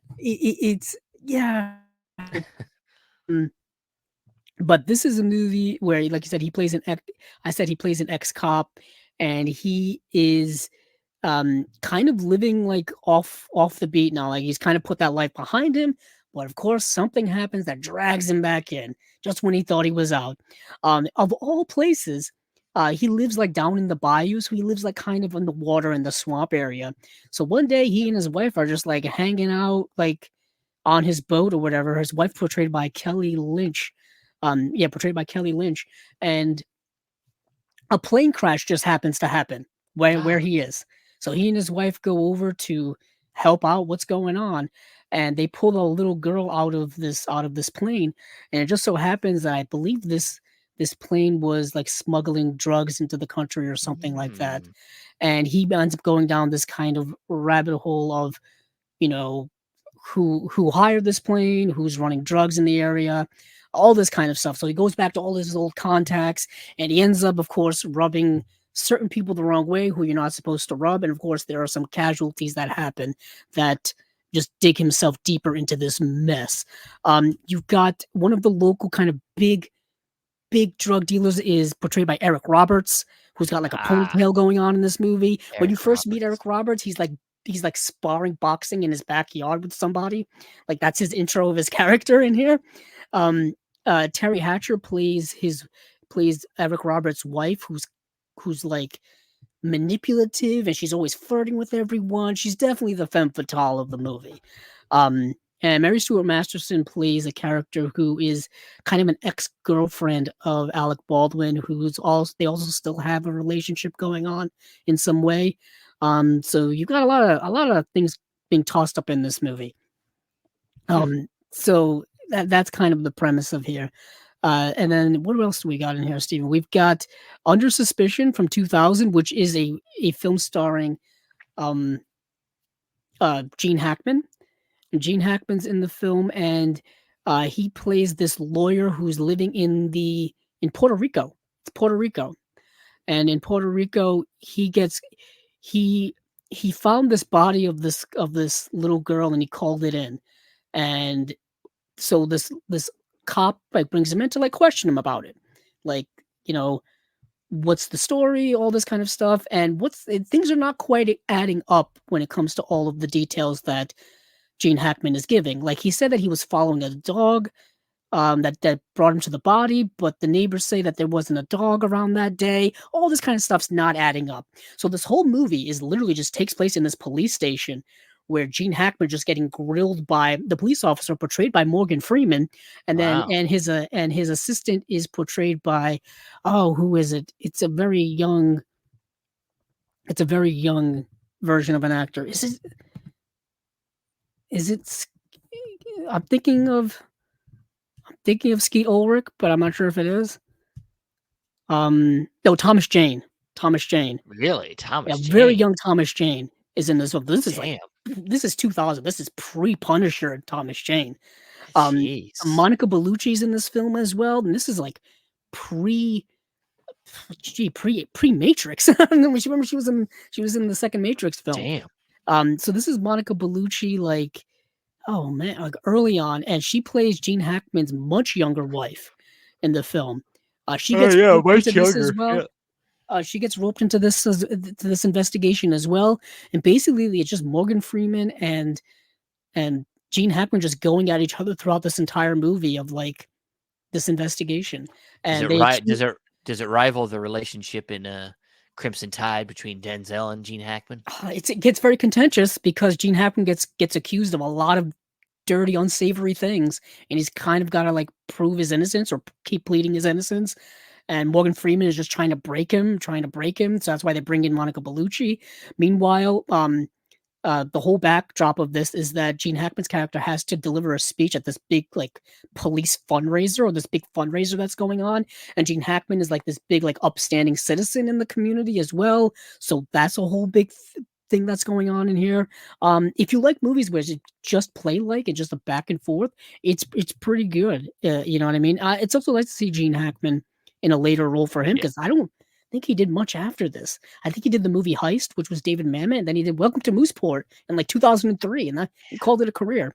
That was it. I actually saw him the other day on a social media post. Someone had spotted him walking with his wife in where he lives down in like New Mexico and stuff. He's long retired, but it's nice. It was nice to see him still around. And then we have Dirty Pretty Things, which I've already talked about, which is great. So this is a really comprehensive, diverse box set of stuff. Cool stuff. Cool Yeah, stuff. yeah. It's just a time. Obviously, it's a time that we grew up in, and it's just a time where I feel like we're finally pulling some of these movies out of the obscurity. Like it was that DVD era, and just so many things just came out, and they were gone. The thing and is, for me, is that I wasn't watching any of these movies at the time. I was too young Well, I to mean, be like we were interested. watching TV. The thing is, like stuff came on TV, and then we were watching so much TV, and that's how we discovered movies that weren't in I the do feel theater. like a lot of these things would have been on cable TV Yeah, years later after they had come out. yeah, Like, I feel maybe not some of the obviously the more R-rated things, but I feel like but even like premium cable, HBO, Showtime, yeah. Cinemax, I feel like these would end up on there later on. But it's nice to get them on Blu-ray, in some way, shape, or form. But a couple other ones here that I wanted to bring up before we move on from Imprint. Secretary from 2002 with Maggie Gyllenhaal, is a great film. It's already got a Blu-ray release here, but I thought it was worth mentioning. It's Maggie Gyllenhaal and what's his face is in this film as well, Steven. What's his Um, face? James Spader. James Spader. James Spader.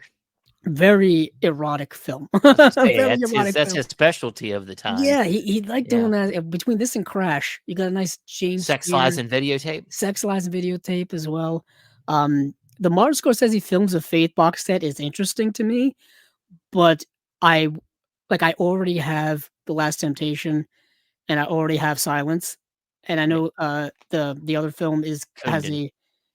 Kundun has a release from Kino, has a Blu-ray release from Kino. Yeah, it's kind of. I It's a mean, like cool concept. I'm sure it's got some features in there that are exclusive, and I like the set too. But unfortunately for the price, it's not something I would rebuy unless it was in 4K. Yeah. You know. Yeah, and I have a feeling Last Temptation may get a 4K re-release at some point. Yeah, At least Silence needs here. a four. Silence Silence needs a 4K release. Yeah. I mean, that movie needs more. I think that movie is going to get more eyes on it when the Jesus movie he's making now comes out. Yeah. I feel like a lot of people went back and saw a lot of his other stuff that was kind of underappreciated, like After Hours and things like that. When Yeah. Killers of the Flower Moon came out, there's always like a Scorsese talk happening.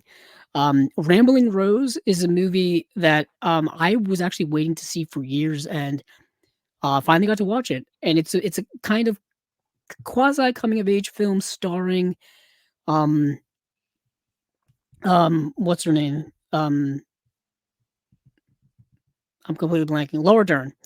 Laura Dern, Diane Ladd, Robert Duvall, Lucas Haas, John Hurd is in the film. This is directed by Martha Coolidge, who directed Valley Girl. So it's a movie that takes place, I want to say during the 30s or the 50s, something like that, where Laura Dern goes to live with this family because she's kind of a wild child recluse, to kind of save her from, I guess, what they say is to save her from a life of prostitution. This family kind of takes her in and kind of gives her a job as a caretaker of the house and like a babysitter of the kids, basically. And Laura Dern, she's kind of, like I said, kind of a wild child, but she also is kind of a commentary on just like a young woman trying to be free, trying to be independent, especially sexually and all of those things. I believe Laura Dern and Diane Ladd were nominated for an Oscar for this. And I think it was the first time, I think it's the only time ever that a daughter and a mother were nominated for the same film in the same year for the Oscars, which is very interesting to me. It's a good film. It's a good kind of early 90s drama. There's a young kid who narrates it, and that's kind of his coming of age story. He has this infatuation with the Laura Dern character because he's like a young kid, all this kind of stuff. John Hurd is in the film, but he plays like the present day version of the young kid, and you only really see him at the beginning and the end as kind of like a framing device. Very interesting film. But yeah, I know the film has been known for years from several people, so I thought I'd give that a bit of a shout out. Last one here, and we're moving on. Fresh is a great film from 1994. I had never heard of this movie. Directed by the same director who directed Remember the Titans, if that needs to give you a sense of something. Yeah. Um, this movie's really good. Like, damn amazing film. Like, this is kind of like a street urban New York version of City of God, something like that. Um, it's this young kid who is he's a drug dealer. He's a drug dealer for the local gangs in his neighborhood, and he kind of works for both of them. And it's kind of him just living his life in that way. He's got an estranged father portrayed by Samuel L. Jackson, who teaches him how to be a master chess player, of all things. So the kid is intellectually incredibly smart, incredibly bright, but he's stuck in this, in this not great setting. So it's kind of him trying to navigate this life and trying to navigate this world and trying to kind of escape it at some point through certain manipulations that he kind of tries to do. But it's very dark and gritty. Like a couple of his friends don't make it out in here. It's kind of like Boys in the Hood, kind of like Menace to Society in that same vein. Very good film, but it's more lower key than that. Very, really, really good. This did get a Blu-ray release here from Echo Bridge about 2013, but that's long out of print. So pick this one up. Highly recommended. But yeah, that's it from Imprint. A lot of stuff to go through. Steven, we got anything else before we hit Arrow and Well, Vinegar just real Syndrome? quickly, like you said, Imprint Asian, Yes, yes. there was 3 films there, notably Hero from Yes. Jet Li is a big one. Yeah, I am from Yang and Mo, who Yang they've already put Mo. out that box set from, and they already put out a couple of movies individually from as well. Yeah. I have that, I think, on Blu-ray. I saw that in the theater back in 2003. I was like 16 years old, maybe It's 15, a 16. visually stunning movie. Yeah. The thing is, I went to that movie actually 2002, so I was 15. It was the first movie I ever saw in theaters that had subtitles. I didn't know it had subtitles because I was 15 and an idiot, and I didn't know movies could have subtitles in the movie theater at the time. So I went to it and I was like, oh, I did completely surprised by that. But yeah, visually stunning film. Yeah, that's the only one of these 3 that I've seen, and that's the one that I would recommend, especially if you've got all the other, Yang and Mo films from Imprint. This goes right along with them. Yep. All right. Well, we're heading over to Arrow. All right. So Arrow announcements. We got some good stuff. Got some good stuff here. So starting with a 4K of another Paul Schrader film. Paul Schrader just seems to keep getting releases lately. He's gonna make another appearance very soon as well. Yeah, and that is the 1980 film American Gigolo, starring Richard Gere. Yes, as the Gigolo. Yes, he is. And yeah, it's one of them films. Is like I've heard of this film and I never watched it, and I finally watched it for this. And did you like it? Yeah, it's solid. I mean, it's not. It's definitely a movie that Paul Schrader is always trying to delve into dark subject matters, especially about people that have seedy lifestyles. Yeah. And in this case, you have this guy who's, if you know what a gigolo is, he's essentially uses his looks and charm and things to kind of make things happen. He can help you make things happen. He's a male sex worker. I mean, he's a male sex worker, but he also but it's also kind of a bit more than that. He's a little more than that too. Yeah. He uses his influence as a way to not only he uses his sex appeal to influence people as well, not just hey, I'll have sex with you, but right. It's he's a little more than that. Yeah, he's like incredibly handsome. He's like arm candy as well for like rich women. But Paul Schrader has made an entire career of these type of characters who are kind of going through this crises, this existential dark crises, We saw with Travis Bickle in Taxi Driver, written by Paul Schrader, Hardcore with George C. Scott, American Gigolo with Richard Gere, of course, Light Sleeper with Willem Dafoe. That was that First Reformed. He did it with the First Reformed with Ethan Hawke plays Ethan Hawke. He just did it with priest. Master Gardener. He just did it with Card Counter. He's kind of doing the same thing over again. But that's kind of his bag. That's what he does. That's been his calling card now for like 40 years, and it seems to work for him because he does it well. I really like American Gigolo. I'm really excited for this release actually, because the Blu-ray we've had here is not great. So this one is going to probably look leaps and bounds better, but it's also a 4K. And we're getting some pretty lengthy special features as well, or at least special features in general. This is definitely an hour release I want. We got brand new audio commentary with Adrian Martin, who we've had here on the show. A bunch of other stuff in here as well from a bunch of other people. We get the poster and the booklet, all this kind of stuff. I do want to mention, I think Scott Saslow worked on this one, Steven.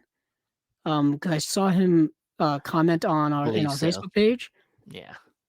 Let's see. Yeah, he worked on the layout and booklet design for American Gigolo, and as well as another one of these releases. So a special shout out to him. Because you can choose from 2 different covers here, and I think the other one is I think it may be a store exclusive. Yeah, maybe. It may be a store exclusive, but both of them are pretty good. Both of them feature pretty great artwork. So yeah, the 4K can be found in the US. Actually, they're US only. And the Blu-ray is US only. That's interesting to me. But yeah, I really like American Gigolo. I want to get it. I'm just saying that this is definitely one you're not going to wait 3 years. I will wait for an Arrow sale. Especially they got one going on right now, actually, on their website for both the US and the UK website. Some decent prices, some good finds in there. Our friend Celeste Lacabra just did a whole long video, about an hour long, going through everything on their website, both the US and the UK side. That was very insightful, very helpful. But yeah. So American Gigolo, and then the other one that's definitely on my radar, Steven, should be on people's radars, is Withnail and I. Okay. Withnail and I, good film, very good film. I feel like this is a movie everyone's either heard of and not, or they've heard about it and seen. This stars Richard E. Grant again. I saw this movie years ago. In 1969, 2 substance-abusing unemployed actors retreat to the countryside for a holiday that proves disastrous. It's a British comedy drama type of thing going on. It's really, really good. I know that I think Criterion put it out on DVD many years ago, and it's only been stuck in that DVD world to this point. But yeah, it's very, very good. And I believe Arrow's put out a Blu-ray of it as well. And now they're just upgrading that Blu-ray to their 4K, which we've seen them do with so many different things over the last several years we've been covering them.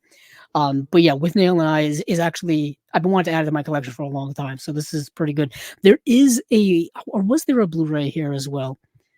I think there was, but it's long out of print. Now that I'm saying that, I think I'm losing my mind. So yeah, there was a Blu-ray put out here by Image Entertainment in 2010, but it's out of print. And you definitely want to get this release from Arrow if you haven't already, just because it's probably much, much better. All right. I want to make sure I'm actually... You got me. Yeah, it's cool. It's good. So anything else here that tickles your fancy, Steven? I know Night Siren we talked about, because somebody else is putting out Night Siren, if I remember. Because I remember I had to watch it. So, no.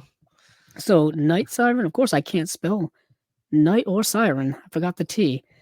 Let's see. Yeah, Night Siren is getting released here by Dark Star Pictures.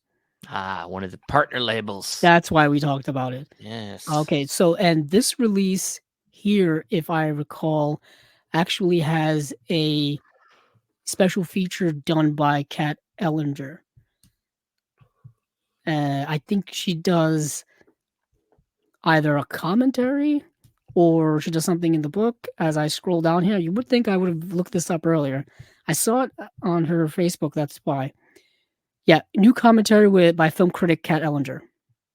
There it is. Yes, and then the last one here, might as well just mention, it's called Mute Witness. You can watch this now on Shudder. It's available to stream on Shudder. Someone, my Facebook friend Michelle Kisner, does writing in the booklet for this one.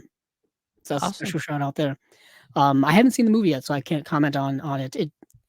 It looks horror and it looks good. That's all I can say. But yeah, that's it from Arrow. An exciting but small slate, I would say. Yeah, it's a little smaller than it's not. There's no, to be honest, even with American Gigolo being good, there's no real like bam, like American Gigolo is a nice surprise though. It's a nice surprise, but there's no like Conan the Barbarian. There's no like something that just blows you away. Like you're like, usually they have one real big blow away. But what's nice is that we're kind of, I feel like you've gotten through that phase of like tons of re-release stuff. Remember like last year, Arrow, just like every week it was like, we're re-releasing this. Well, they do slip one in here and now. Like Withnail and I is a 4K. But that's like old. Like I'm saying like something that came out in the last few years. Like here's the 4K for it now. Here's 4K for this one now. Like all the Argento stuff, like we went through a phase last year where we were doing a lot of 4K upgrading. Yeah, I can say that the Withnail and I Arrow release, the Blu-ray, which has been available for a while, came out in like 2014. Yeah, that's fucking 10 years 2015 old. Actually. Yeah, 2015 had the limited edition re-release. Yeah. Limited edition. Yeah. Long time ago. So, all right. Well, I guess, are we heading to Vinegar Syndrome? Is that where we're finishing up? Yes, if I remember. Unless there's something else here that I completely forgot to mention. Well, we can say real fast, Paramount Presents doing Chinatown in 4K. Yes, they are. It's a big deal. Yeah. We can say also that Shout/Scream Factory announced a couple of things that were interesting.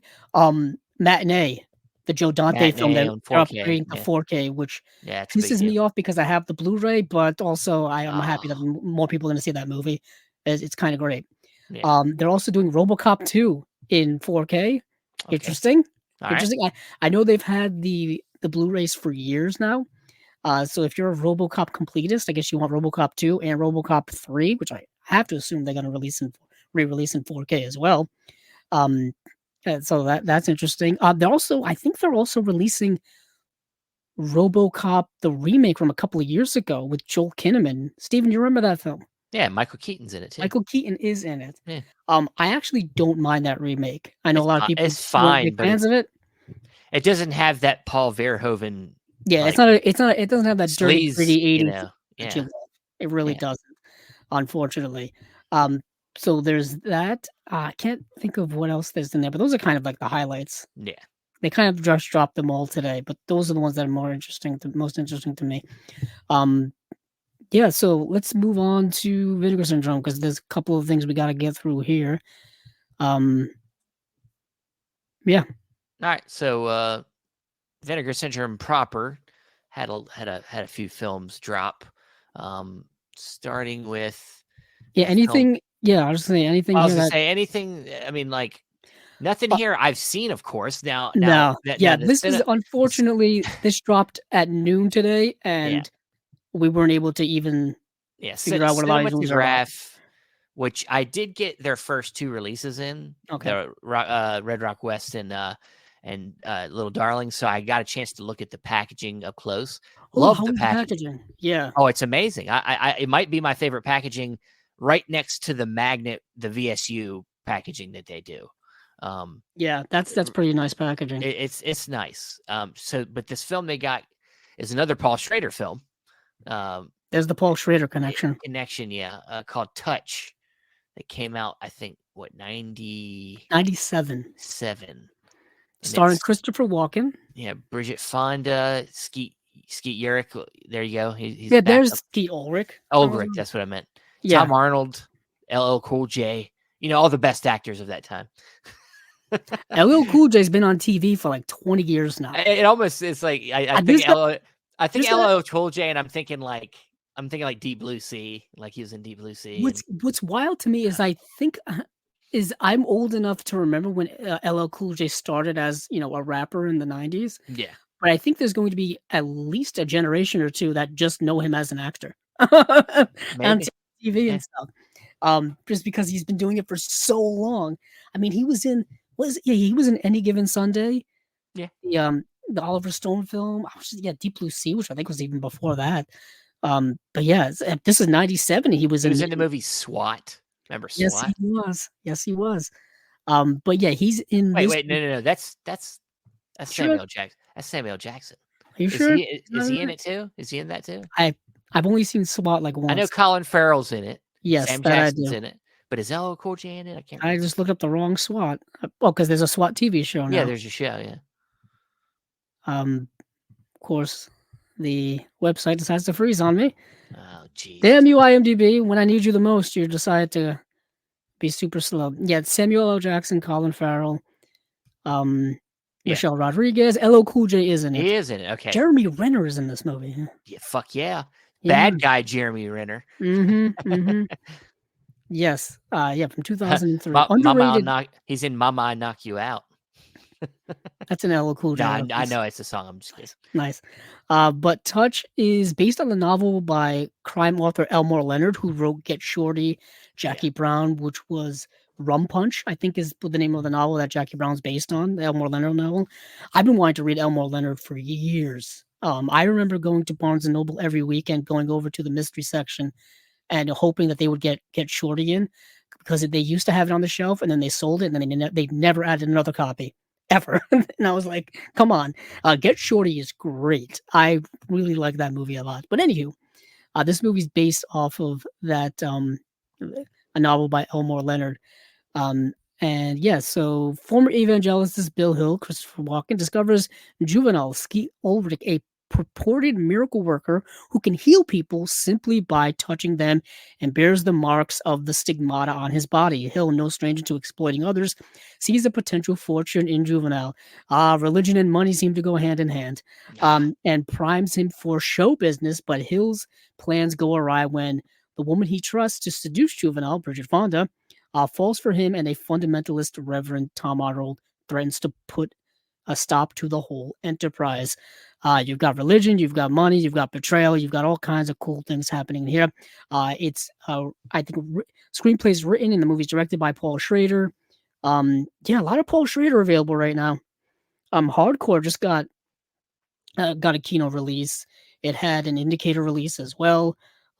His modern stuff is available on Blu-ray. Affliction is getting a Blu-ray release as well.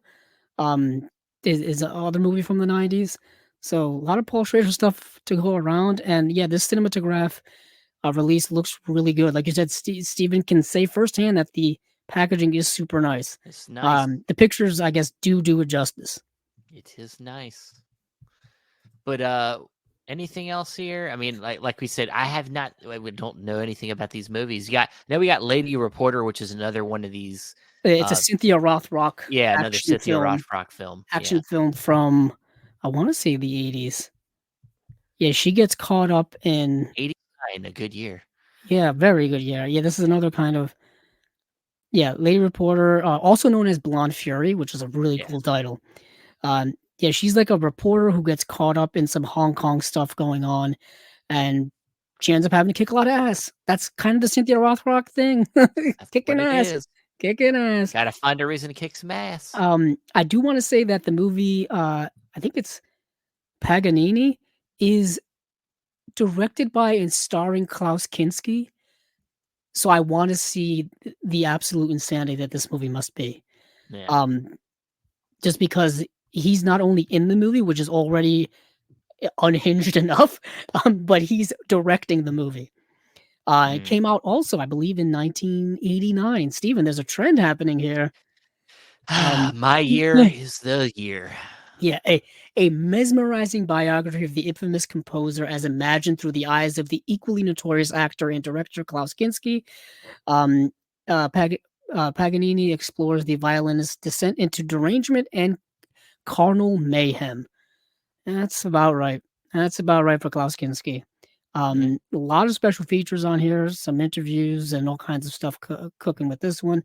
Obviously, the cinematograph releases are pretty loaded with special features. Just going back to that, this has a video interview with Paul Schrader, which is brand new. That's kind of cool. You got a video essay by Daniel Kramer. You've got a commentary with film historian Howard S. Berger and Steve Mitchell. Yeah, so that's pretty cool. And I think which really isn't this like, are they up to like 6 releases now? I think it's five or 6. Yeah, I mean, I know they, of course, Little Darlings, Red Rock West, it's 5. Yeah, going south, Dangerous Game.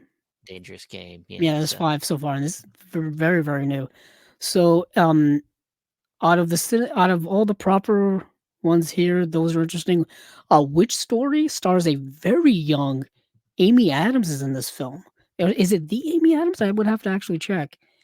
Steven, I hate to break this to you again, but this is another film that comes out in the year 1989. What the fuck is going on? I don't know what's going on. Either they're celebrating your life, or this is just a happy coincidence for you. It's all about me, people. It's all about you.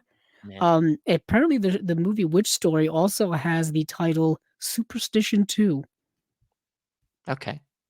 What's Superstition 1? Okay, so it's not the Amy Adams. It's a different Amy Adams. Damn it. Yeah, I would say that she would have been just the stock on this movie just plummeted.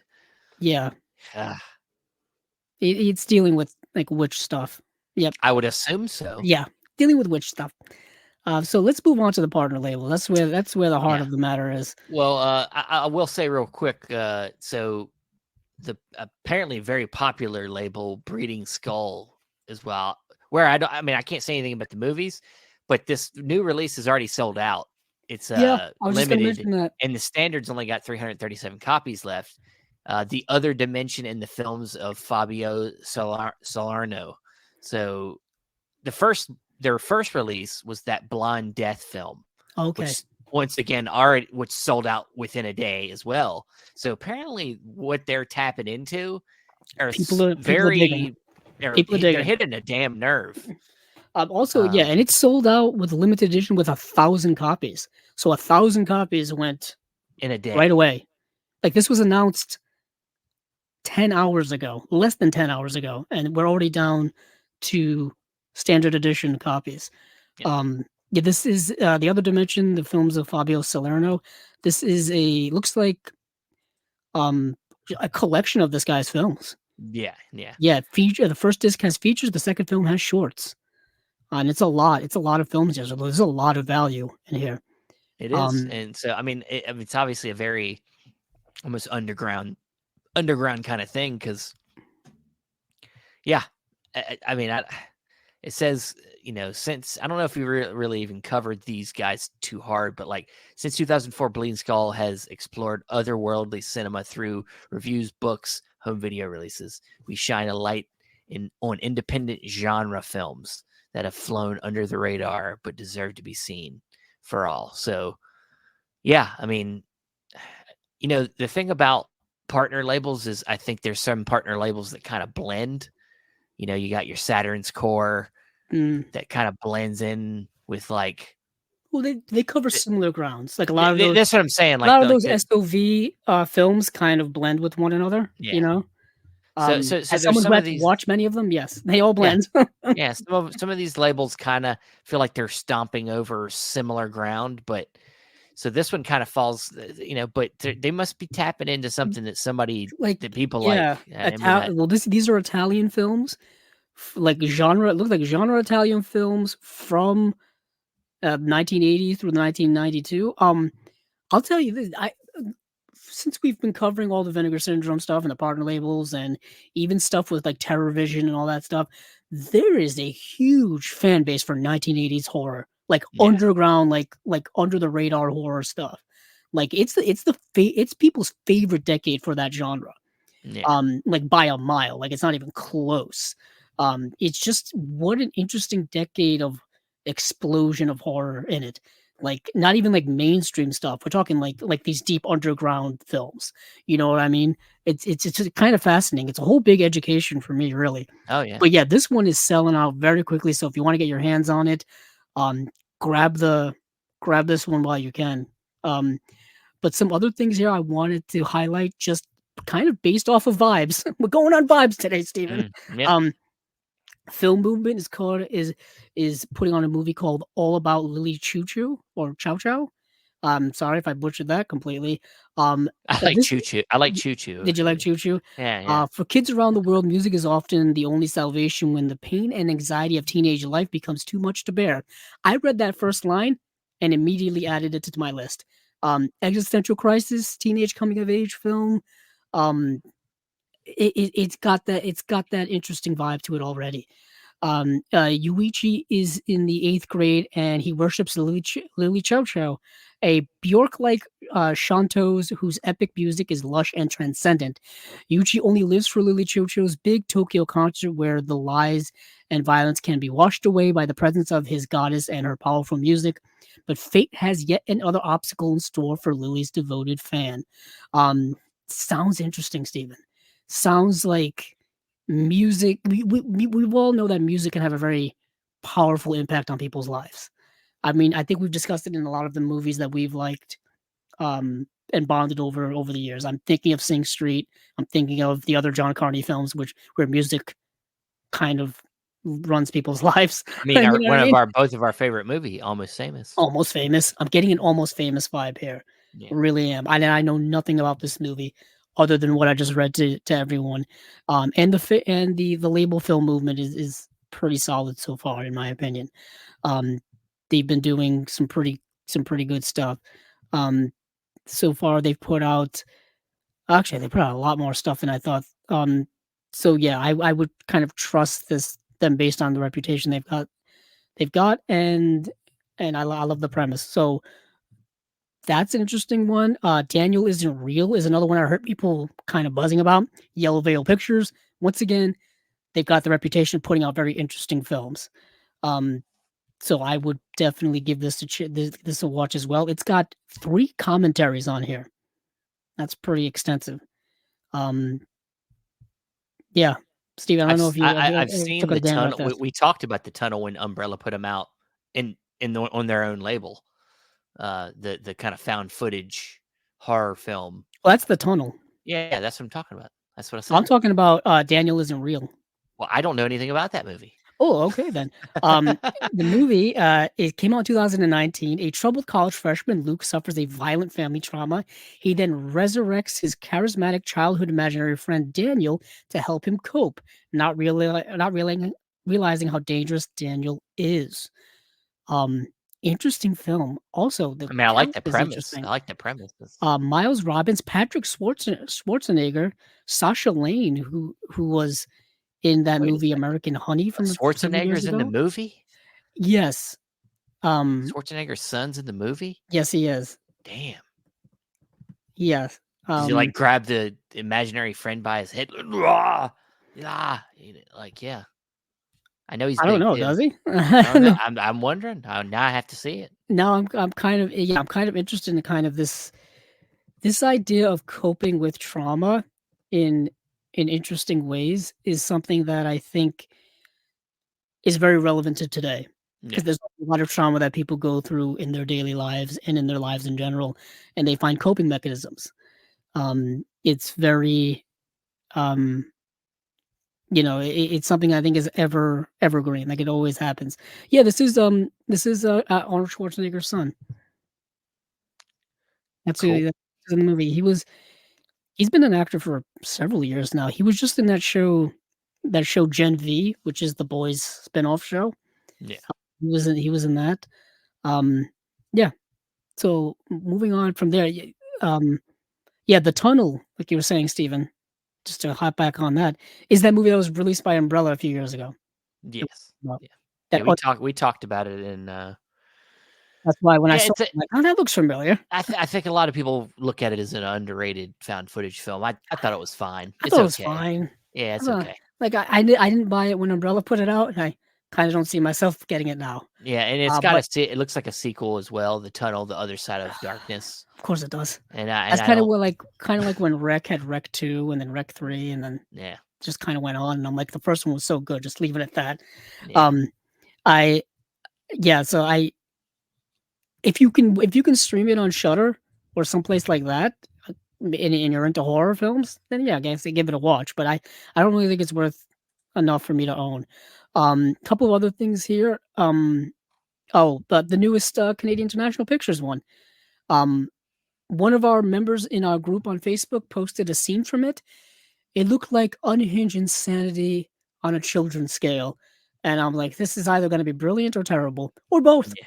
I was like, this is what a live action Rick and Morty episode looks like. And then there was this giant rock frog type of creature that like spit out crystals and stuff. And all these kids were like dancing around. And I'm like, this is wild. They were like praising it like a cult or something. I don't know what was going on. Sounds amazing. Sounds amazing. I don't know what. Yeah, Canadian International Pictures is doing their like weird, like children's programming from the 70s and 80s that I guess only makes sense if you were there at the time. They only make sense if you were there. I don't even know if it made sense then, but Probably. So, and this is called like this is all we got to watch. This is called The Great Land of Small. That's the title of this. Okay. Described by Milos Forman as the spiritual father of the Czech New Wave. Oh boy. As the director of the father of the Czech New Wave director, Wojciech Jasny's wow, this doesn't make any sense here. Oh yeah, it says described by Milos Forman as the spiritual father of the Czech New Wave. I guess Nope. Yeah, I don't know why this makes sense. Steven, I need you to read this because Jesus. You asked me to read something? Yeah, I know. Now you know I'm stumped. Oh, so are they saying that Milos Forman is the spiritual father of the Czech New Wave? Is that what they're saying? Shit.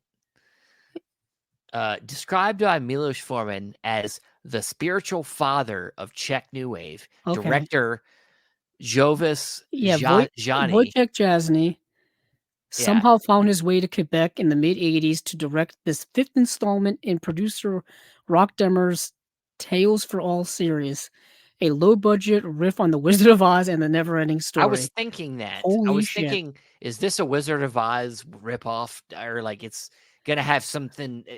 Just looking at the cover of this, I was like, I'm getting Wizard of Oz vibes. Yeah, with a strong resemblance to Shelley Duvall's fairy tale theater.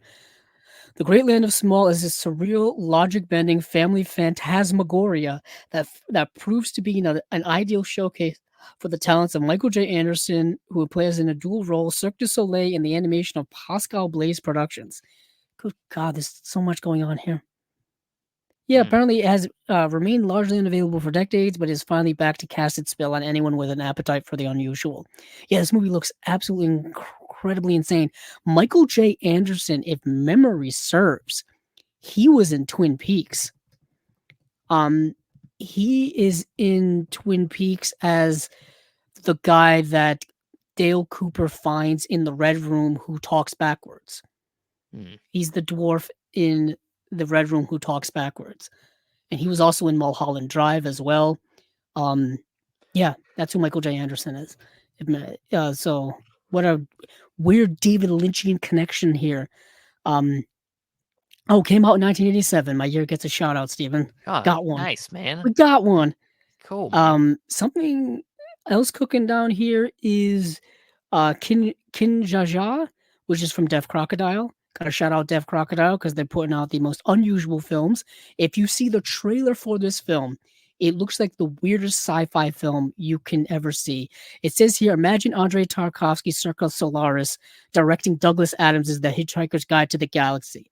And you'll come close to this existential weirdness of the wonderfully loopy Soviet-era sci-fi comedy, Kin-Dza-Dza. It's basically two guys from like Soviet Russia end up on this weird planet and weird things go on. The trailer for this is bonkers. Crazy. Movie came out in 86, 132 minutes long. It's in Russian.